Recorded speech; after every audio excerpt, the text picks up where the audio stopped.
আসসালামু আলাইকুম তৃতীয় শ্রেণীর শিক্ষার্থীরা, তোমরা সবাই কেমন আছো? আশা করি আল্লাহর রহমতে সবাই ভালো আছো। নতুন একটি ক্লাস নিয়ে হাজির হয়েছি। দেখো, আজকে আমরা এই অঙ্কটির সমস্যাটাই সমাধান করব। তো একটু খেয়াল করে, এখানে কি বলা হয়েছে? 84টি রঙিন কাগজ আছে।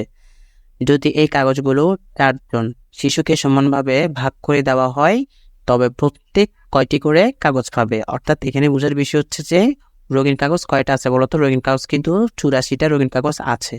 তো এই 84টা রঙিন কাগজ আমি কয়জনের মাঝে ভাগ করে দেবো বলতো? 4জনের মাঝে আমি ভাগ করে দিতে হবে। তাহলে প্রত্যেকে মানে একজনে কয়টি করে পাবে সেটা আমাদেরকে কি করতে হবে? বের করতে হবে, তাই না? তো এখন দেখো, আমাদেরকে এটা জানার জন্য আগে প্রথমে এইখানে কিছু বান্ডিল দেওয়া দিয়েছে, সেগুলো আমাদেরকে একটু আলোচনা করতে হবে। তো দেখি এখানে কি বলা হয়েছে।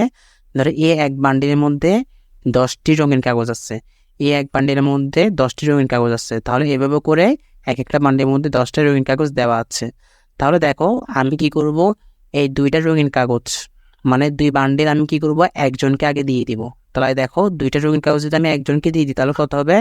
ধরো এখানে এই 10টি, এখানে 10টি, অর্থাৎ এটা হচ্ছে একটা বান্ডিল, এটা হচ্ছে একটা বান্ডিল। তাহলে মোট কয়টা বলো তো? 20টা রঙিন কাগজ আমি কয়জনকে দিলাম বলো তো? একজনকে দিয়েছি। কেমন? এটাও সেম, দেখো একই। এটা আমি কি করব, এখানে 2টা বান্ডিল কি করবো, আমি আরেকজনকে দিব। আমি এখানে আগে এক বান্ডিল লিখি 10টি, আবার এখানে কি লিখবো? 10টি। এটাও সেম, এই 2 বান্ডিল কি করব, আরো একজনকে আমি দিয়ে দিই। তাহলে কি লিখবে এখানে? এখানে 10, এখানেও 10। কেমন? তাহলে আবার আরো কয় বান্ডিল থাকে বলো তো? 2 বান্ডিল থাকে। এই 2 বান্ডিল আমি কি করব, আরেকজনকে দিয়ে দেবো। তাহলে এখানে কি এক বান্ডিল 10 আর এক বান্ডিল 10। তাহলে দেখো, এখানে কিন্তু মোট কয়টা দিয়ে দিয়েছে রঙিন কাগজ? 80টা দিয়ে দিয়েছে, তাই না? কিন্তু আমাদেরকে এখানে মাঝে কয়টা আছে বলো তো? 84টা আছে। তাহলে এখানে 84টার কথা বলছে, কিন্তু আমাদের এখানে মাঝে কয়টা দেওয়া আছে? 80টা দেওয়া আছে। কিন্তু আরো কয়টা দেওয়া নাই বলো তো? আরো 4টি দেওয়া নাই। অর্থাৎ শুধু 4টি রঙিন কাগজ দেওয়া নেই। তো আমি 4টি কি করতে হবে? কয়জনকে ভাগ করে দিতে হবে? 4টি, কিন্তু এই 4জনকে কিন্তু আমাদেরকে ভাগ করে দিতে হবে। তাহলে আমি কি করব, এখানে 4 লিখবো, অর্থাৎ 4 লিখবো। তো 4 ভাগ, এই 4টা হচ্ছে যে আমাদের 4টি রঙিন কাগজ। তো আমি কয়জনের মাঝে ভাগ করে দিব? ভাগ করে দিব আরো 4জনের মাঝে। তাহলে এখানে কত হবে? 1 হবে।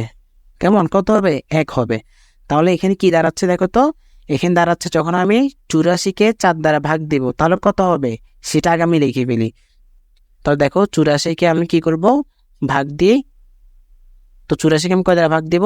4 দ্বারা ভাগ দিব। প্রথমে এখানে যেহেতু এক অঙ্ক আছে, 4 একে 4, 4 দুগুণে 8।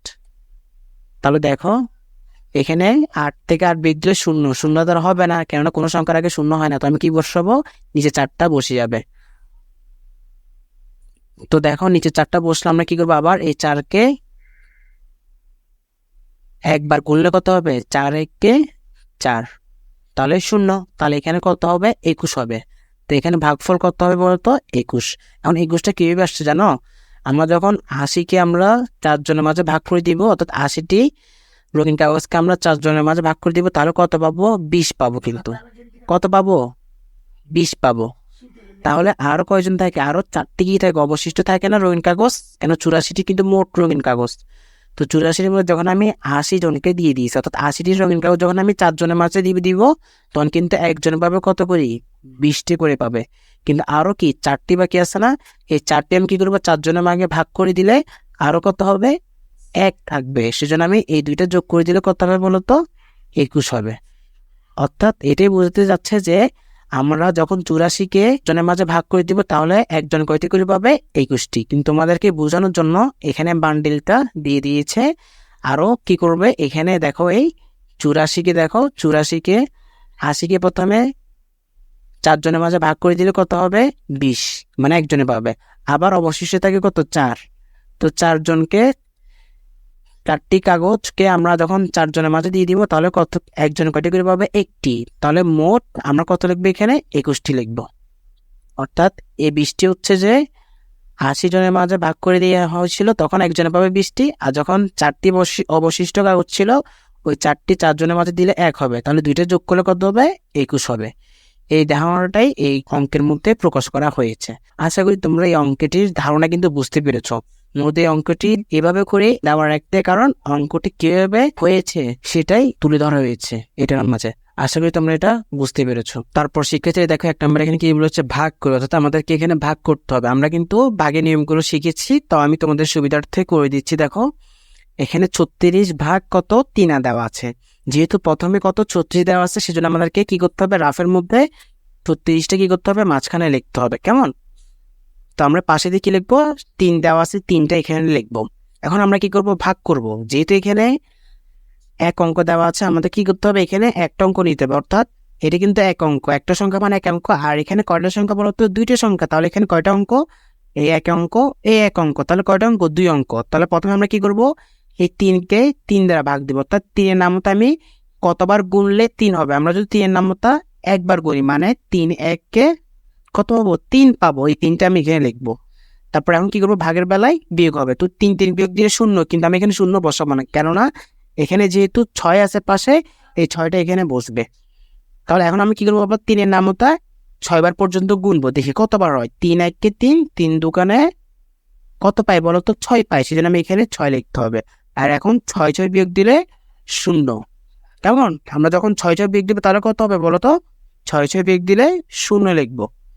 আশা করি তোমরা এটা বুঝতে পেরেছো। তাহলে এটার কত হবে বলো তো, উত্তর কত হবে, উত্তর হবে যে ভাগফল হবে যে 12।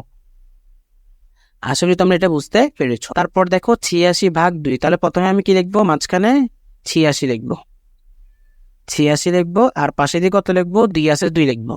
এটাও একই। তো এখানে অঙ্ক কয়টা বলো তো, 2টা অঙ্ক, একটা 4 আর একটা হচ্ছে 6 অঙ্ক। তাহলে আমি 2 এর নামতা প্রথমে কয়বার গুনবো, 8 বার পর্যন্ত গুনি দেখি। তো আমি যদি 2 এর নামতা 4 বার গুনি, মানে আর দোকানে কত হবে, 8 হবে। অর্থাৎ আমি 2 এর নামতা যখন 4 বার গুনবো তাহলে কত হয়, 8 হয়। এই 8টা লিখবো। 8 8 বিয়োগ দিলে 0, 0 আর বসাবো না, পাশে যেহেতু 6 আছে 6টা এখানে বসবে। এখন আমি আবার কি করব, এই 2 এর নামতা 6 বার পর্যন্ত গুনবো। আমি যদি 2 এর নামতা 3 বার গুনি, 3 দোকানে 6, কত হবে বলতো, 6 হবে। আর 6 6 বিয়োগ দিলে কত হবে বলতো, 0 হবে। 6 6 বিয়োগ দিলে কত স্যার, 0। আশা করি তোমরা এটা বুঝতে পেরেছো। তাহলে এখানে আমরা কি লিখতে পারি বলতো, ভাগফল, ভাগফল লিখবো যে 43। আশা করি এটা বুঝতে পেরেছো। প্রথমে কত দেওয়া আছে, 69। তাহলে আমি প্রথমে 69 লিখবো, তারপরে এখানে পাশে দিয়ে 3 লিখবো। কারণ আমার কি করতে হবে, 3 এর নাম তো আমাকে 6 বার পর্যন্ত গুনতে হবে। তো 3 1-কে 3, 3 2-কানে 6 পাইছি। তো 6টা লিখতে হবে। তো 6 6 বিয়োগ দিলে 0 আর বসাবো না, কেননা পাশে একটা সংখ্যা, সেই সংখ্যাটা নিচে বসে যাবে 9। তাহলে এখানে আমি 3 এর নামতা 9 বার পর্যন্ত গুনবো। আমি যদি 3 এর নামতা 3 বার গুনি, 3 3-কে কত হবে, 9 হবে। কেমন? তাহলে আর 9 9 বিয়োগ দিলে কত হবে, 0। তাহলে আমাদেরকে ভাগফল কত দাঁড়ায় বলতো, ভাগফল দাঁড়াচ্ছে 23। আশা করি বুঝতে পেরেছ। তারপর দেখো 4 নাম্বারটা, এখানে কি বলছে, 77 ভাগ 7। তুমি প্রথমে যেহেতু 77 লিখতে হবে, ভাগ এখানে 7 দিতে হবে।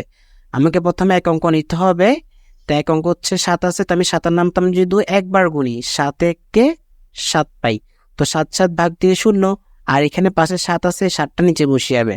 তো আমি 7 এর নামটা আবার যদি আমি 1 বাদ দিই তাহলে কত হবে বলতো, 7 1-কে 7, 7 7 বিয়োগ দিলে 0। অর্থাৎ আমাদেরকে এখানে ভাগফল কত দাঁড়ায় বলতো, ভাগফল দাঁড়াচ্ছে 11। আশা করি তোমরা এই ভাগগুলো সুন্দর করে বুঝতে পেরেছ শিক্ষার্থীরা। তারপর দেখো এখানে কি বলেছে, রেজার 14টি কমলালেবু আছে এবং সেগুলো সে তার বন্ধুদের 4 জনকে সমানভাবে বিতরণ করতে চায়। প্রত্যেকে কয়টি করে পাবে? এখানে প্রত্যেক বলতে বোঝাচ্ছে যে একজনে, কেমন, একজনে কয়টি করে পাবে সেটা আমাদেরকে বের করতে হবে।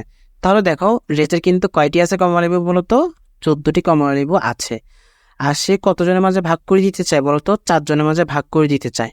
কেমন? এবং কি প্রত্যেক মানে একজনে কয়টি করে পাবে সেটা আমাদেরকে বের করতে হবে, তাই তো? তো সেই জন্য আমাদের কি করতে হবে, গাণিতিক বাক্য লিখি। এখানে আমাদের গাণিতিক এই যে গাণিতিক সমস্যাটা আছে সেটার বাক্যটাকে লিখতে হবে। কিভাবে লেখা যায় দেখো, যেহেতু কমলালেবু কতটা আছে মোট বলতো, আছে যে 14টা আছে, তাই না? তো 14টা কতজনের মাঝে ভাগ করে দিতে চায় বলতো, 4 জনের মাঝে ভাগ করে দিতে চায়। তাহলে কত হবে সেটা আমাদেরকে বের করতে হবে। তাহলে আমি গাণিতিক বাক্যটা লিখেছি। তো এটা বের করার জন্য আগে আমাদেরকে এই যে নিচে এটা একটু ভালো করে জানতে হবে। দেখো ধরো এগুলো এক একটা ব্লক। তো এই ব্লককে ধরে নিলাম আমি কি, এটা হচ্ছে এক একটা কমলালেবু, এটা একটা কমলালেবু, এটা একটা কমলালেবু। তাহলে কয়টা কমলালেবু বলতো, 3টা। জেনে নিব এটা হচ্ছে যে একজন, মানে একজনকে কয়টা কমলালেবু দেওয়া হয় বলতো, 3টি। আরো একজনকে কয়টি করে দেওয়া হয় বলতো, 3টি। তাহলে এখানে কি একজন, এটা হচ্ছে একজন, অর্থাৎ এটাই বোঝা যাচ্ছে যে একজনকে 3টি করে কমলালেবু দেওয়া হয়। এটাও এখানে একজনকে 3টি করে কমলালেবু দেওয়া হয়। তাহলে এই 4 জনের মাঝে ভাগ করে দেওয়া হয়েছে। কিন্তু আরো 2টি কি একজনকে দেওয়া যাবে না, কেননা 3টি কমলালেবু একজনকে দেওয়া হয়, কিন্তু 2টি তো কি অবশিষ্ট থাকে, মানে শেষে থেকে যায়। তাহলে এটা আমরা কিভাবে করব? এখানে এই 3টি হচ্ছে কি 3জনকে, অর্থাৎ একজনে পাবে, একজনে এই 3টি করে পাবে। শেষ কত থাকে, মানে অবশিষ্ট আরো কয়টি থাকে বলতো? অবশিষ্ট আরো 2টি কি থাকে, কমলালেবু থাকে। তাহলে এখানে আমরা কি লিখবো? এটার হচ্ছে ভাগফল হচ্ছে কত? 3। আর ভাগশেষ কত দেখো, তাহলে এখানে ভাগশেষ কত থাকে? 2। তো ভাগশেষ 2 মানে হচ্ছে কি জানো? এই ভাগশেষকে আমরা কি লিখতে পারি? অবশিষ্ট লিখতে পারি, অবশিষ্ট।